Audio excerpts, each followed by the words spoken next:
Ronald Miller paid me $1,000 to pretend I liked him. The Ronald Miller story. My life on a mower. I need to talk to you. Can't Buy Me Love nailed the feeling of buying popularity back in 1987. From that iconic airplane graveyard scene to the star vanishing from fame right after the film hit big. And you can have Saturday nights, but only if you ask me to game, okay? We're diving into 20 secrets and accidents that turned this film into a classic. Picture this. Patrick Dempsey walks into auditions for Can't Buy Me Love, fresh off some soap opera gigs, trying to nail the nerdy Ronald Miller. The producers, they turned him down flat. Said he looked too preppy and polished, not awkward enough for the role. Ouch. But director Steve Rash wasn't buying it. He pushed for a screen test, and boom, Dempsey's raw charm shone through. That mix of vulnerability and quiet confidence. Rash fought hard, telling the studio this kid could carry the underdog story. Now just remember, this is our sworn secret for life or longer. I promise. And he was right. It mirrored Ronald's arc perfectly. Without that battle, we might have missed Dempsey's breakout, the one that led to Grey's Anatomy years later. Imagine the movie without his puppy dog eyes pulling at our hearts. Crazy, right? This casting win set the tone for the whole film. Speaking of real spots that popped on screen, that airplane graveyard wasn't some fake set. Number 2. That iconic date scene in the airplane graveyard, it's not Hollywood magic. It's straight from Davis-Monthan Air Force Base in Tucson, Arizona. The crew hauled out there, surrounded by hundreds of retired military planes baking in the desert sun. Those rusted fuselages and endless sands gave the scene this perfect rebellious vibe, like Ronald's breaking free from his old life. This is the real history, not the stuff we memorize in books. The desert setting added grit you can't fake. Fans still geek out over how those real planes made the sequence feel epic and alive. It wasn't just backdrop. It grounded the movie's teen angst in something tangible.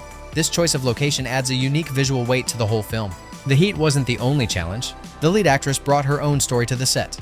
Number 3, Amanda Peterson burst onto screens as Cindy Mancini, the cheerleader with a heart under the popularity armor. At just 16, she nailed that mix of shallow and sweet, making the fake romance feel real. Can't Buy Me Love was her big break after smaller roles.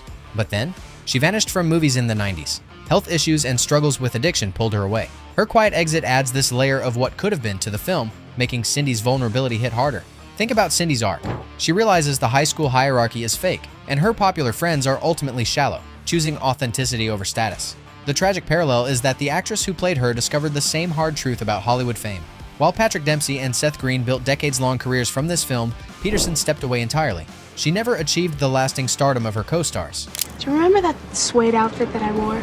Yeah. Yeah, well, that was me trying to impress people. It's a poignant irony that a movie about the price of popularity became the high point of her career, capturing her at a moment of youthful promise before life introduced complications and struggles that eclipsed her professional life. This makes her performance feel less like acting, and more like a raw, honest snapshot of a young woman on the cusp of a difficult future. The film now serves as an unexpected, bittersweet time capsule, immortalizing her at her peak. Fans still wonder about her talent and potential. Drop a comment if Peterson's story tugs at you. It's the kind of behind-the-curtain sadness that sticks. Number 4. Why shoot Can't Buy Me Love in Tucson instead of glitzy LA? The production chose a local setting, giving the film a raw, sun-bleached edge that screamed 80s teen life outside of the typical Hollywood bubble. Local schools and neighborhoods doubled as the fictional Tucson High, blending right in. The desert landscape swapped palm trees for dusty streets, and this contrast, harsh sun against glossy makeovers, made Ronald's transformation pop. The crew used local extras and locations, which gave the movie an authentic, lived-in vibe. No wonder the graveyard scene feels so alive. But while they were out there, a kid actor stole every family scene. Number 5. Seth Green was just 13 when he played Chucky, Ronald's wisecracking little brother in Can't Buy Me Love. That deadpan delivery? Already there, landing zingers that lightened the heavier moments. His role as the loyal kid left behind when Ronald Chase's popularity added real heart to the Miller family dynamic. It wasn't huge screen time, but it caught eyes. What we have here is something I just learned called the law of supply and demand. I shall supply you this remote control, but I'm going to demand, say, $2. Leading straight to Austin Powers as Scott Evil and Buffy the Vampire Slayer gigs. Green later joked it was his nerd phase training wheels. Without this, would we have the same sarcastic sidekick vibe in his later hits? You've probably seen him everywhere since. What's your favorite Seth Green role? This family angle sets up the ending twist coming up. Number 6. The feel-good ending, Ronald and Cindy on the lawnmower, was almost scrapped. A persistent fan myth claims the original cut ended on a far more ambiguous downbeat note, with the studio forcing a reshoot to guarantee a happy ending. While no official script or production notes confirm this rumor, it speaks to the movie's core tension. Should Ronald have gotten the girl? What we do know is that the feel-good finale worked. It turned a small film into a hit. How about kissing? Yeah, it's important. That's a must. Definitely. pulling in over $31 million at the box office. The audience got the ending they paid for, regardless of what the original script intended. But speaking of wild twists, the dance that kicked off Ronald's popularity had a secret celeb behind it. Number 7. Remember those goofy African Anteater dance moves at the school dance? Turns out Paula Abdul didn't just inspire them, she choreographed the whole sequence. The name was a completely fictional invention and is not based on any actual African dance.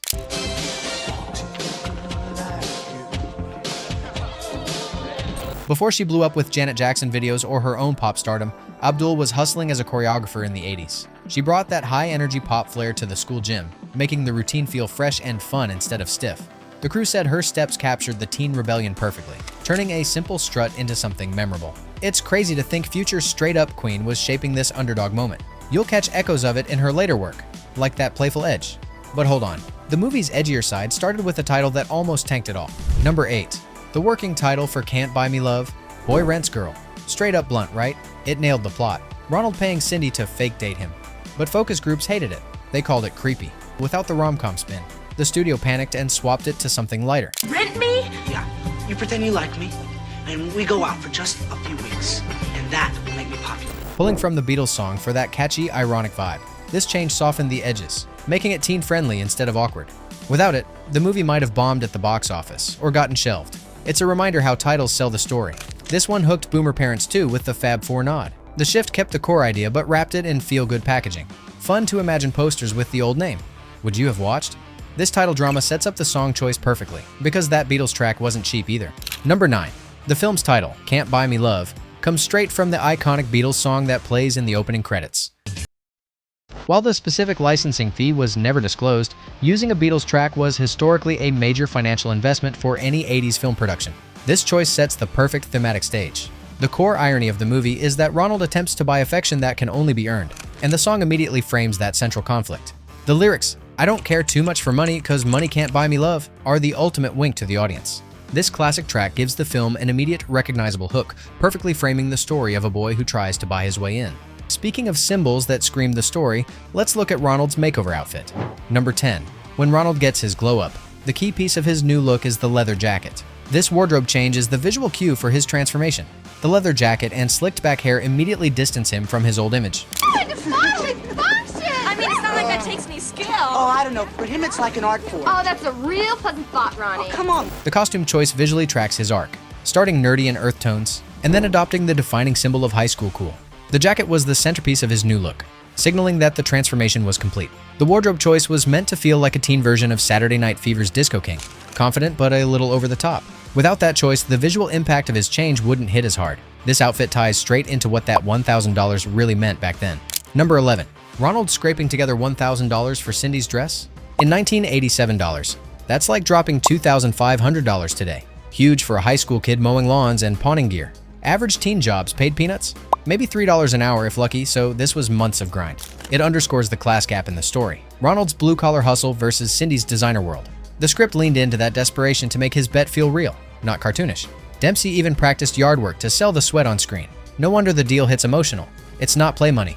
It's his shot at belonging. I did have them on. You did have them? I had them on because I did a lot of research, read a lot about Meyer Lansky, met people that knew him, and I put a picture of myself and a picture of him next to him. Jokes aside, who'd mow that many lawns for a month of fake dates? This stakes the whole plot, showing popularity's price tag. It echoes the song's cost too, like the film bought its own heart. Number 12.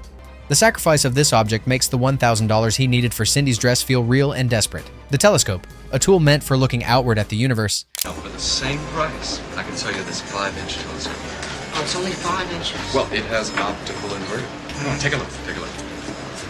Is traded for a shallow focus on the high school hierarchy. It's a gut-wrenching moment that truly stakes the plot, showing that popularity comes at the cost of his true identity. This visual metaphor, dreams for status, is why the deal with Cindy hits so hard. It's not just money changing hands. It's Ronald sacrificing something meaningful for a temporary shot at belonging. Number 13. Patrick Dempsey's role as Ronald Miller didn't just kick off his acting career, it launched a secondary career in professional racing. While the specific claim that he bought a Porsche with his very first paycheck is an unverified fan rumor, the success of Can't Buy Me Love gave him the financial launchpad he needed. The film funded his lifelong passion for motorsports, eventually leading him to race competitively. I love this event! I am so happy to be here! And to be up here is a dream This passion became a significant part of his public persona, often aligning with his later success. It's a fun piece of trivia. The nerdy kid mowing lawns on screen led to real horsepower off-screen. If you got a huge check from your first big break, what lifelong passion would you fund? This personal angle proves the film's central theme. Sometimes, the bet pays off bigger than you ever imagined. Number 14. The big cafeteria confrontation is the emotional core of the film. This is where Ronald finally calls out his fake friends and admits to buying his popularity, delivering the film's core message with brutal honesty. While there are persistent rumors that Patrick Dempsey improvised parts of this speech, We were all friends then, remember? And now you want to end his life because he's talking to Patty on your side of the cafeteria. official production notes and interviews don't confirm any ad-libbing. Instead, Dempsey's raw, shaky vulnerability, the way his voice cracks and he pauses, is a testament to his acting skill, turning scripted angst into something profoundly real. The performance is so honest that audiences felt it had to be unscripted. It elevated the scene from a good script moment to an iconic cinematic moment that perfectly captures Ronald's regret and breakthrough. This scene works because everyone watching has had a moment where they wanted to call out the fakeness around them, but couldn't.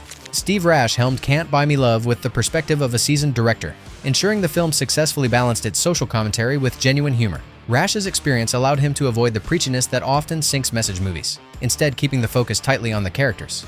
This choice gave the movie a grounded feel.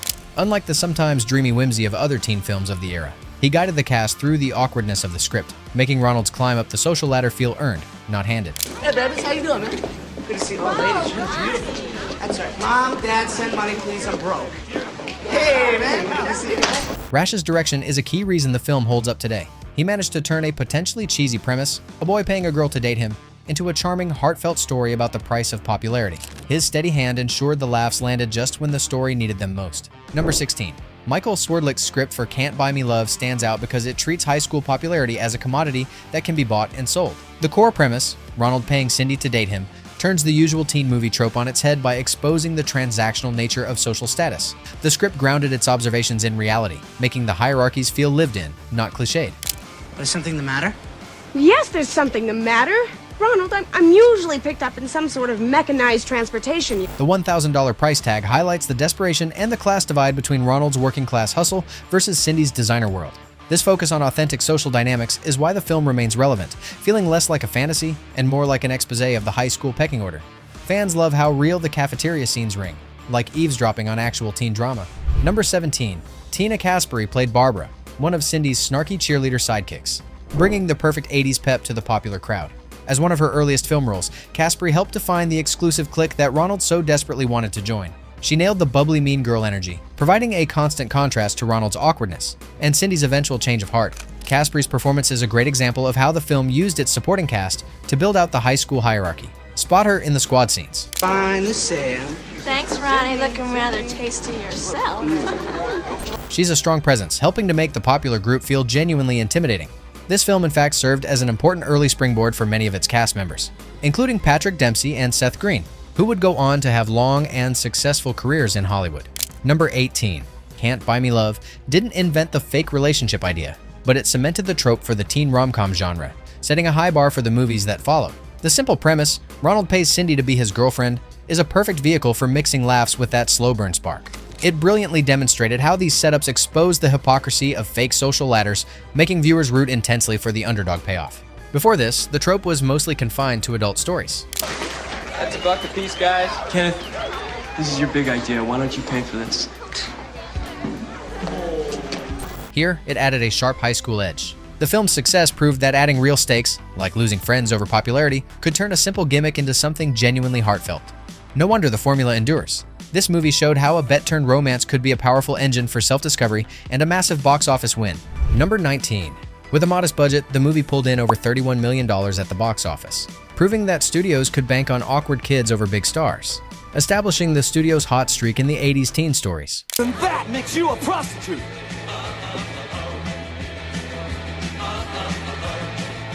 It set the tone for their future teen films, grounded high school hierarchies, not glossy, perfect fantasies. The film's approach, balancing humor with relatable teen situations, showed a huge demand for stories that felt real. The success of this movie demonstrated a clear path forward, boosting the genre and encouraging more studios to invest in this type of authentic, high school-centric content. Number 20. The formula for Can't Buy Me Love proved so sticky and successful that it was officially remade in 2003 as Love Don't Cost a Thing. The remake starred Nick Cannon, updating the central bargain for the early 2000s, swapping Ronald's lawn mowing for car washes and modern high school politics. Though the setting and style changed, the core theme remained. I'm in the middle of something Alvin, right now. Drew is about to leave. Please just go tell him the truth. The truth is, we were dating. A fake relationship that turns real.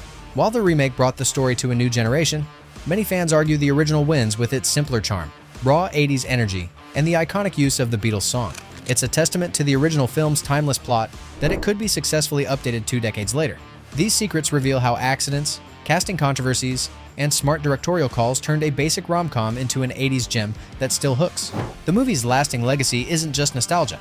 It's the fact that it defined the fake-to-real romance trope and launched a studio's strategy for making teen films feel authentic. Ultimately, the film asks a question that still resonates today. What are you willing to sacrifice? Your true self, your real friends, your passion, just to fit in? Can't Buy Me Love proves that while money can't buy love, analyzing these old films can still deliver powerful, timeless insights.